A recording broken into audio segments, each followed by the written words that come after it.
Hello बेटा, अक्षांश study classes में आपका स्वागत है। आज आप क्लास 12 की मैथ का 5वां पार्ट पढ़ेंगे, जिसमें आप आव्यूह पढ़ रहे हैं। आज आप लोग आव्यूह का गुणनफल पढ़ते हैं। आपका पहला टॉपिक होगा आव्यूह के गुणनफल में। पहला है आपका आव्यूह को किसी अदिश राशि से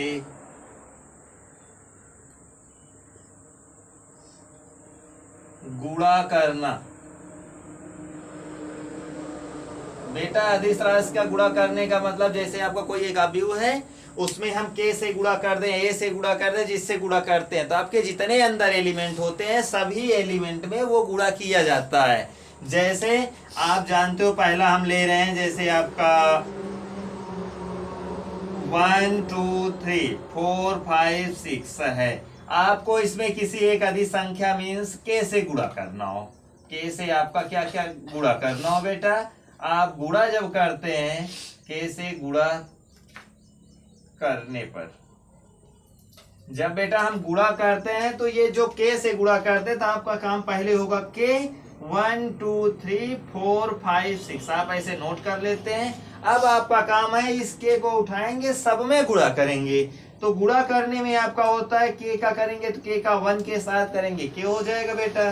के का 2 के साथ करेंगे 2 के हो जाएगा। के का 3 के साथ करेंगे 3 के हो जाएगा। 4 का के साथ होगा 4 के होगा। के का 5 के साथ होगा बेटा 5 के होगा। के का 6 के साथ होगा 6 के हो जाएगा। बेटा, आपका किसी अदिश के साथ जब गुणा करना होता है तो आप एक बात ये देखते हैं कि जिस भी नंबर से आपका गुणा करना है, वो अंदर जितने आव्यूह में एलिमेंट है, सभी एलिमेंट में आपका गुणा करना अनिवार्य है। ये नहीं कि हम किसी पंक्ति में कर दें, स्तंभ में कर दें, ऐसा नहीं होगा। जब आप गुणा करेंगे, के का उठाएंगे, सब में गुणा हो जाएगा। और आपका यही है, किसी आव्यूह को किसी अदिश से गुणा करना। आप इसे बेटा नोट कर लेते हैं। करें नोट आप लोग? ठीक बेटा, आप लोग इसे नोट कर लिए। अभी आपने अदिश के साथ, किसी संख्या के साथ या किसी अक्षर के साथ आपने गुणा करना सीख लिया। अब इसके बाद आता है एक आव्यूह दूसरे आव्यूह के साथ बेटा कैसे गुणा किया जाता है। तो आप लिखेंगे आव्यूह का गुणनफल। आव्यूह का गुणनफल बेटा, आव्यूह का गुणनफल का मतलब एक आव्यूह, दो आव्यूह होंगे, एक और एक, कोई एक ए आव्यूह होगा, कोई एक बी आव्यूह होगा, दो आव्यूह होंगे। और दोनों आव्यूह में एक होना चाहिए। ए के स्तंभ की संख्या बी के पंक्तियों की संख्या के अगर बराबर हो जाता है, मतलब ए की स्तंभ की संख्या बी के पंक्तियों की संख्या के बराबर हो जाए, तो आपका आव्यूह का गुणनफल बेटा संभव है, अन्यथा गुणनफल संभव नहीं है। तो आप लिखेंगे, यदि ए व दो आव्यूह हैं, यदि ए व बी दो आव्यूह हैं, जिनमें ए के स्तंभ की संख्या बी के पंक्तियों की संख्या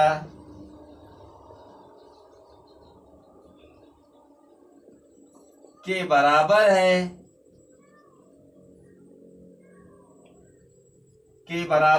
यदि ए व बी दो आव्यूह हैं और ए के स्तंभ की संख्या बी के पंक्तियों की संख्या के बराबर है, तो आव्यूह का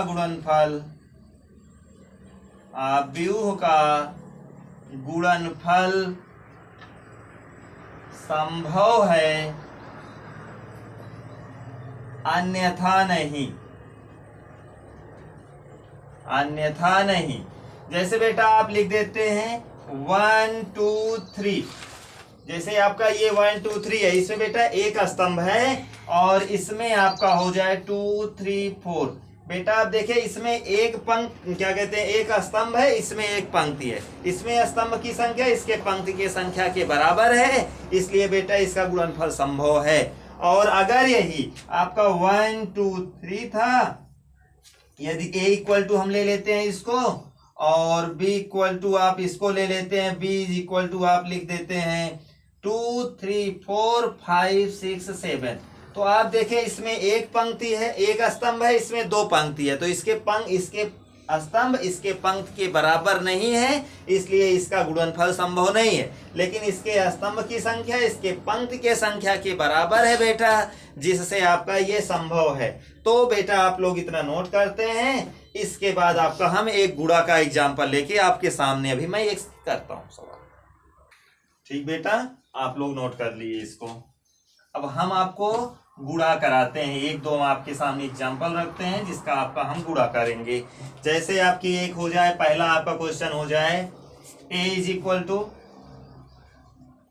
2 3 4 5 और b इज इक्वल टू आपका 2 4 6 8। तो आप यहां देख रहे हैं इसमें स्तंभ की संख्या एक स्तंभ दो स्तंभ, इसमें एक पंक्ति दो पंक्ति। आपके स्तंभ और पंक्ति की संख्या ए के स्तंभ की संख्या बी के पंक्तियों की संख्या के बराबर है बेटा, इसलिए इसका गुणनफल आपका संभव है। तो आप इसका जब गुणनफल करेंगे तो आप ए बी लिखेंगे, A B is equal to आप लिखेंगे 2 3 4 5 और अगले ब्रैकेट में आप कर देंगे, अगले आप में 2 4 6 8।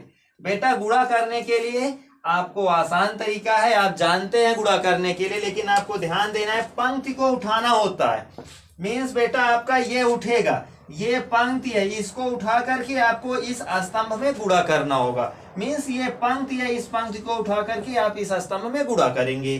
तो जब आप गुणा करते हैं तो आप लिखेंगे सबसे पहले, जब पहला लेंगे 2 का 2 के साथ बेटा मल्टीप्लाई हो जाएगा, मीन्स गुणा होगा, 2 का 2 के साथ 4 हो जाएगा और 3 का 6 के साथ बेटा गुणा होगा तो प्लस का साइन लगता है, 3 का 6 के साथ हो जाएगा बेटा गुणा तो 18 हो जाएगा। फिर बेटा इसी पंक्ति को उठाते हैं, इसमें गुणा करते हैं, 2 का 4 के साथ बेटा गुणा हो जाएगा तो आपका आ जाएगा 8 हो जाएगा और 3 का 8 के साथ गुणा होगा, 3 का 8 के साथ तो 24 हो जाएगा।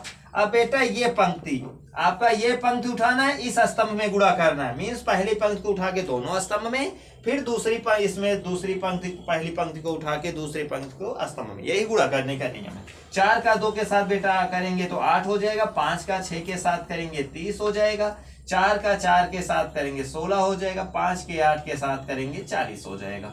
बेटा जब आप इन दोनों का अब ऐड कर देते हैं तो 18 में 4 जोड़ देते हैं तो 22 हो जाता है, 24 में 8 जोड़ देते हैं तो 32 हो जाता है और 30 में 8 जोड़ देते हैं बेटा 38 हो जाता है, 40 में 16 जोड़ देते हैं तो 56 हो जाता है। बेटा आप देखें कि आपका ये ए बी हो गया, मतलब ए और बी का आपने गुणा किया तो एक आपका 22 आ गया, एक 32 आ गया, एक 38 आ गया, एक 56 आ गया।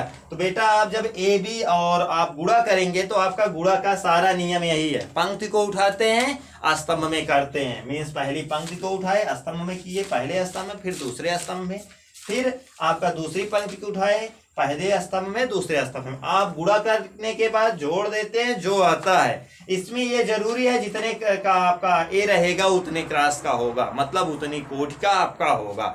बेटा आप लोग आज यहीं तक पढ़ेंगे। आप हमारे चैनल को लाइक करें, सब्सक्राइब करें और अपने दोस्तों के साथ शेयर भी करें।